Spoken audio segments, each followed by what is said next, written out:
On our last program, we began a study in John's view of the Antichrist. And we talked about the first epistle, chapter 2, where he used for the first time the word Antichrist. But then when we get over to Revelation chapter 13, John does not use the term Antichrist. My thinking is that he used the term Antichrist because of its religious connotations in his epistles.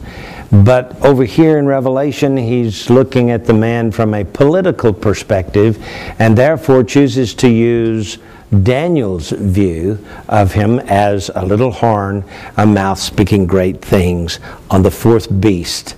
And so as we get into this, I want us to look at a theologian who lived in Ephesus, grew up in Ephesus. His name was Irenaeus. And Irenaeus was the student of Polycarp, who was in turn the student of John. In other words, Irenaeus was very close to John but never knew him. He was born 22 years after John passed away or went on to heaven. Gary Stearman is here to discuss this subject with me. Thanks, JR. And remember from our last broadcast that John wrote about 4 specific heresies in connection with the Antichrist. Quickly, they were number 1, turning away from Christ. Number 2, denying the deity of Christ. And number 3, rejecting his humanity. That is, rejecting the idea that he came in the flesh and was resurrected in the flesh. And number 4, deceiving the followers of Christ with many false doctrines. Irenaeus writes against heresies, and he comes foursquare against these false doctrines. Yes, and in his 5th book, Against Heresies, he takes this perfectly good term, Antichrist, that John talks about in his 2 epistles, and he applies that term to Revelation 13:18. And to begin with, Gary, let me read what Irenaeus said about the Antichrist. And I quote, "We will not incur the risk of pronouncing positively as to the name of Antichrist. For if it were necessary that his name should be distinctly revealed in this present time, it would have been announced by John, who beheld the apocalyptic vision. For it was seen not long ago and almost in our own generation at the end of the reign of the Roman Emperor Domitian." So here he says, John didn't name the Antichrist, and I'm not going to name the Antichrist because it's too big a risk. And as he wrote these words, he was not too far removed from John. That is, in the number of years would have been, what, 40, maybe 50 years? Possibly. And Hadrian, you remember, in the meanwhile, around 135, had deported the Jews to the slave markets of the world. Irenaeus did not want to mix it up with the Roman emperor. Indeed. That Too big a risk. That's the truth. But when he came out against heresies, he came out specifically against the name Antichrist. That's fascinating to me because no doubt in his teaching there at Ephesus he had encountered those 4 apostasies, that 4 ideas that the spirit of Antichrist would convey. Now Irenaeus did say that this number 666 comes from 2 Old Testament sources. And he names them, Noah's flood and Nebuchadnezzar's golden statue. Gary, first let's talk about Noah's flood. Noah's flood and Nebuchadnezzar's statue. Well, the flood actually happened when Noah was 600 years old. Now that's no coincidence. That's one of those numbers you see in the Bible and it just leaps off the pages, but it's no coincidence. Okay, now there's the 600. Now we're going to look at the 66. And for that, Irenaeus uses Nebuchadnezzar's golden statue, which was 60 cubits tall and 6 cubits wide. And he says, from these 2 things comes this incredible number, 666, the name of the Antichrist. Noah lived 600 years in Canaanite apostasy. And as we study it, we discover, JR, that every conceivable horror of false belief existed during those 600 years before Noah was taken and saved in the flood. And then along came Babylon some centuries later, and Nebuchadnezzar. We have 60 and 6 added to 600. And it's well known that Babylon's the head of gold. Now, isn't it remarkable that Irenaeus, who grew up in the church at Ephesus, was a student of Polycarp, who in turn was a student of John. Only one generation removed from John. Don't you know that Polycarp must have taught Irenaeus some of the private conversations with John, as well as John's writings concerning all this? Absolutely. Irenaeus was in an amazing position historically. The words of John were just as fresh as yesterday to him. They still talked about what John talked about and what John had experienced. At the same time, he was in a tough position, JR, because these were the days of persecution, the Roman Empire. He couldn't be too vocal about all this. Yes. Nevertheless, he wrote it down. And here's something especially interesting that he wrote. He said, "That man in whom is concentrated the whole apostasy of 6,000 years, and unrighteousness and wickedness and false prophecy and deception, for which," notice the word deception there, that's one of those 4 points. It is. In John's epistle. "For which things sake a cataclysm of fire shall also come upon the earth."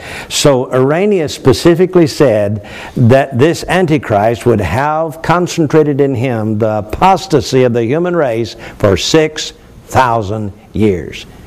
Gary, that means then that he wasn't looking for the Antichrist to come until the human race had transpired 6,000 years. This is a man who grew up in the church at Ephesus, where John had taught the book of Revelation. And this is an affirmation of what's been called the millennial day theory. That is, as we see in Psalm 90, verse 4, "For 1,000 years in thy sight are but as yesterday, when it's past, and as a watch in the night." JR, this is just that same idea. It certainly is. And then Irenaeus wrote this: "When in the end the church shall be suddenly caught up from this, it is said, there shall be tribulation, such as has not been since the beginning, neither shall be. Thus then, in the 600 years of Noah, in whose time the deluge occurred because of the apostasy, and the number of cubits in the image for which these men were sent into the fiery furnace," talking about Shadrach, Meshach, and Abednego, "do indicate the number of the name of the man in whom is concentrated the whole apostasy of 6,000 years." Gary, he says that the church is going to be caught up. Caught up. And he implied that it would be caught up before that cataclysm of fire. Just as the 3 Hebrew children were saved out of the fiery furnace by a cataclysm of fire, JR, in his mind, he seems to link those men, Hananiah, Azariah, Mishael, in the fire with the whole idea of being saved out of the fire. Yes. Prior to the great cataclysm. And so he says that this world is going to be judged by a cataclysm of fire. Wow. Now, we know that the rabbis have written, and Josephus, the Jewish historian of the first century, said that God told Adam that the world would be judged once by fire and once by water. And then he goes on to explain all of this. And this fire, of course, will follow the water. He says, for example, that the sons of Seth made 2 pillars, one of brick, the other of stone, and they inscribed their discoveries on them. And he said they made the one of stone just in case the one of brick was washed away in the flood. They wanted men to know that another cataclysm was predicted, that of fire, and that it would conclude the age. JR, many people have scoffed at the idea of a pre-tribulation rapture, which, by the way, we believe in and we teach. A lot of people have said that this is just made up out of whole cloth, that nowhere did the early fathers teach and believe this. Well, here it is from Irenaeus. That's right. And we also note that Mystery Babylon in Revelation 17:16 will be destroyed. And then Zechariah gives a view in chapter 14, verse 12 of his prophecy that men will be standing on their feet and their eyeballs will consume away in their sockets, their tongues will consume away in their mouths, and their flesh will consume away as they stand upon their feet. That's fire. That is fire. And that's, we might even say, nuclear fire, not just ordinary fire. By the way, JR, in these days, we are watching very, very carefully. And we have the church fathers to encourage us in this watchfulness. So here we are at the end of 6,000 years, and we have the threat of nuclear war.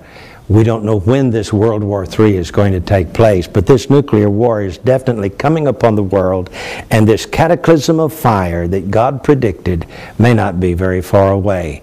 It's very important that we win as many people to Christ as we possibly can.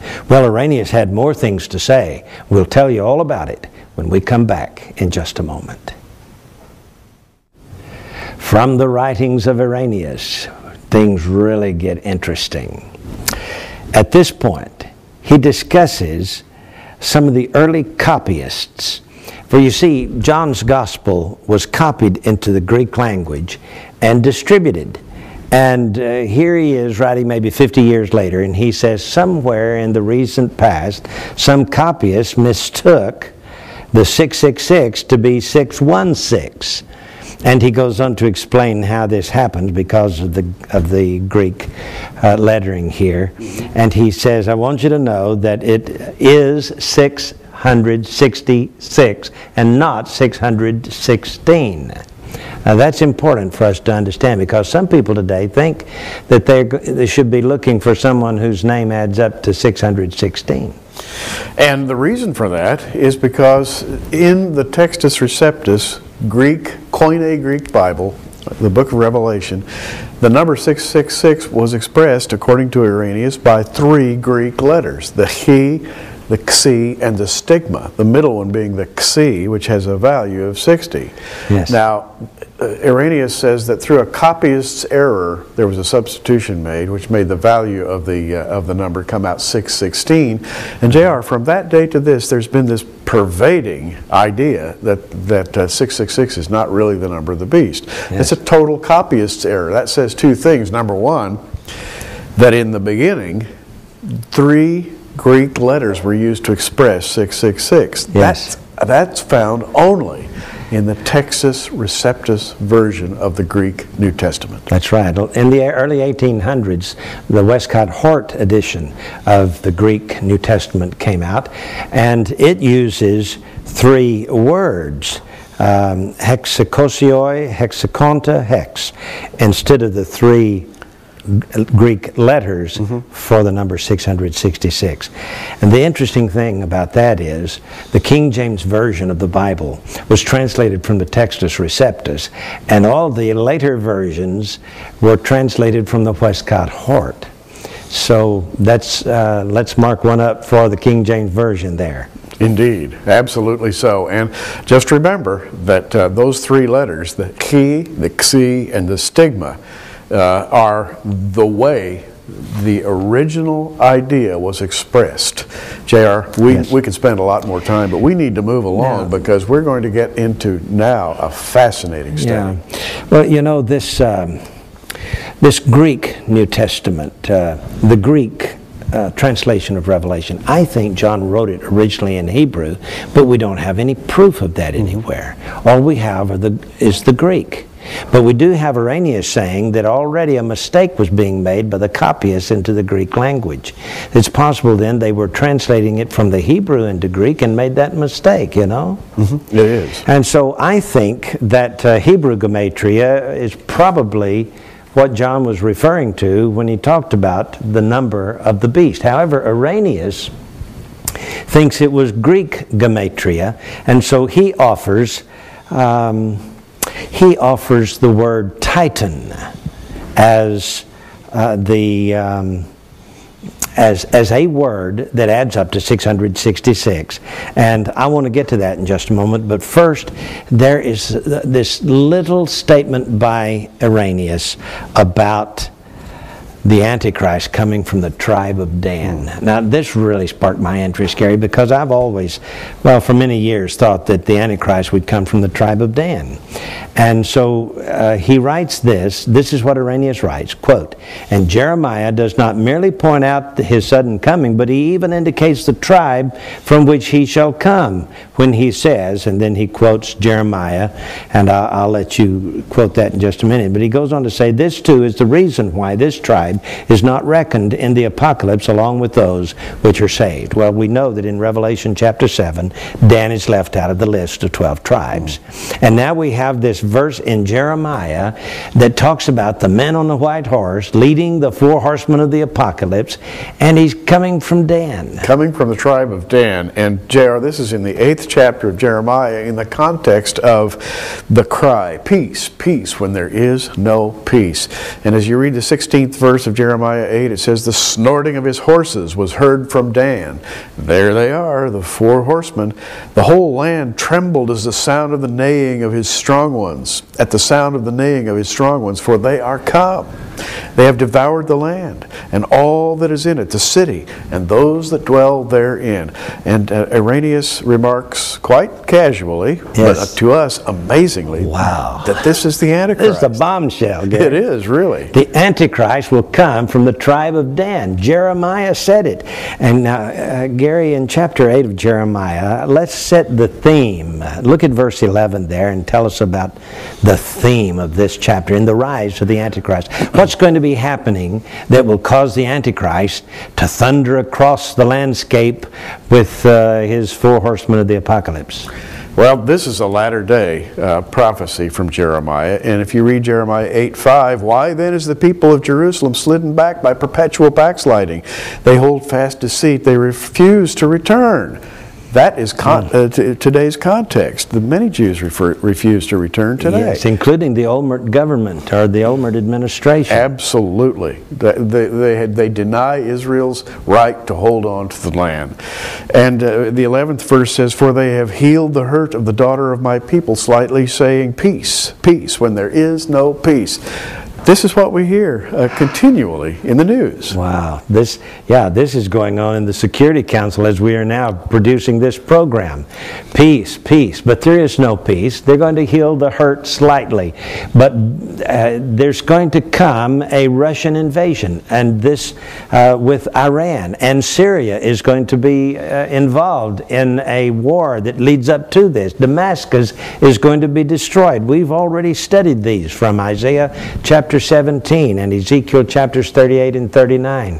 And in the light of all of that, Gary, we have the man on the white horse who's from the tribe of Dan.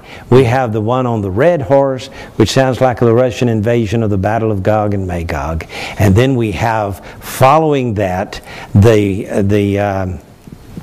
black horse, which sets up a personal identification number for everybody on the planet so that they can control who comes across the border and be able to do what the government has failed to do so poorly in the recent past. Quickly, we have to add this. There are a lot of people today who say that Antichrist can't come from the tribe of Dan because he would be a Jew. And Daniel 9:26 says that he will be of the people of the prince that shall come. In other words, he'll be a Roman. So how could he be a Danite and a Roman at the same time? And the answer, J.R., in my book, Guardians of the Grail, I have a chapter on the book of on the tribe of Dan and how they migrated. They left home, became the lost tribe, migrated up into the Greek islands, that became the Spartans, and then the Trojans and the Greeks, and then the Romans, and all of these deal with the tribe of Dan. Absolutely, and so it's possible for both of these conditions to be true in the case of Antichrist. And back to Irenaeus, I think he put his finger right on it. Didn't he, though? Yeah. But then he also used the word Titan. He said the word Titan has a numerical value in Greek of 666, and he seemed to think that Titan would be a good title for the Antichrist. Well, let's go back and look at the Titans. In Greek mythology, they are the same sons of God who saw the daughters of men before the flood of Noah, and they were the angels which fell. Now, J.R., anyone who doubts this can read Plato. The book is this thick, and I wish you good reading. There's a lot there, but Plato says, in effect, and very, very loudly and clearly, that the Greeks believed that the Titans were those who came in and married the daughters of men, and he says it over and over again. Yeah, and so we have the Titans. There were 6 sons and 6 daughters, and from them, of course, Cronus or Saturn was the king of the gods, and his son Zeus took over, and he led the Olympians. And all of this just smacks of the book of Revelation. We've got Zeus as Satan in chapter 2 of Revelation. We've got Apollo in chapter 9 and again in chapter 17. So these Titans, John writes about them. It all says this: the Antichrist is going to be from the tribe of Dan, but he will be of demon seed, of the seed of the serpent. Fascinating study. Get our magazine and read all about it. We'll be back in just a moment. Zeus, son of the Titans, is the Satan in Revelation chapter 2, above the city of Pergamos, where Satan's seat is. And Gary, there's a statue of Zeus at the United Nations today. He is also the white bull upon which Europa rides, the symbol of Europe. So we've got the United Nations and Europe, and everything is coming together. And we should mention that right in front of the new European Parliament building in Strasbourg, Belgium, there is Europa riding this white bull as a symbol of the new union in Europe. JR, it can't get much more blatant than that. Yes. Now, if you want to read more about this, I suggest you get our September edition of Prophecy in the News magazine. Just call the number at the bottom of your screen and order it. And I'd like to ask you to trust in Jesus Christ as your Savior if you're not a Christian, because He's the only way out of this mess. This is J.R. Church and Gary Stimman. Until next time, keep looking up.